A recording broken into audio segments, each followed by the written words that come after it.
ఆర్ని పట్టు వస్తుంది. ఇది ఫుల్ శారీ మొత్తం ఆల్ ఓవర్ వీవింగ్ మీద వస్తుంది. ఇందులో మనకు వచ్చేసి 2 కలర్స్ వస్తుంది. ఒక్కొక్క కలర్లో మనకి 1000 శారీస్ కావాలన్నా మనకి దొరికిపోతుంది. 500 రూపీలో ఇస్తున్నాం, కేవలం 500. కాశ్మీర్ సిల్క్ పైన మొత్తం ఆల్ ఓవర్ వీవింగ్ మీద వస్తుంది, లైట్ వెయిట్ వీవింగ్ మీద వస్తుంది.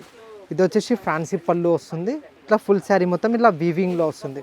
300 రూపీస్లో వస్తుంది. కాంట్రాస్ట్ పళ్ళు, కాంట్రాస్ట్ బ్లౌజ్తో పాటు ఖాదీ పట్టులో వస్తుంది. ఫుల్ శారీ మొత్తం ఇలా వీవింగ్ మీద వస్తుంది. ఇందులో కూడా మనకి డిఫరెంట్ కలర్ కాంబినేషన్స్ ఉంటుంది. పళ్ళు వచ్చేసి రిచ్ పళ్ళు వస్తుంది. ఓన్లీ 1000 రూపీస్ పడుతుంది. డిఫరెంట్ డిజైన్స్ అనేది ఇందులో మనకి 4 డిజైన్స్ వస్తుంది. ఇట్లా ఇది ప్యూర్ డోలా సాటిన్ జెకార్డ్లో వస్తుంది. ఇది ఒక ప్యాటర్న్. ఇది బయట రిటైల్లో తీసుకుంటే మనకి 9000. ఇట్లా డిఫరెంట్ కలర్ కాంబినేషన్స్ ఉంది. కేవలం 1500 రూపీస్లో. బనారస్లో షుబోరి మొత్తం ఆల్ ఓవర్ వీవింగ్ మీద వస్తుంది. ఇట్లా రిచ్ పళ్ళు పైన మొత్తం ఆల్ ఓవర్ వీవింగ్ మీద వస్తుంది. డిఫరెంట్ వెరైటీ వస్తుంది. కేవలం 950 రూపీస్ పడుతుంది.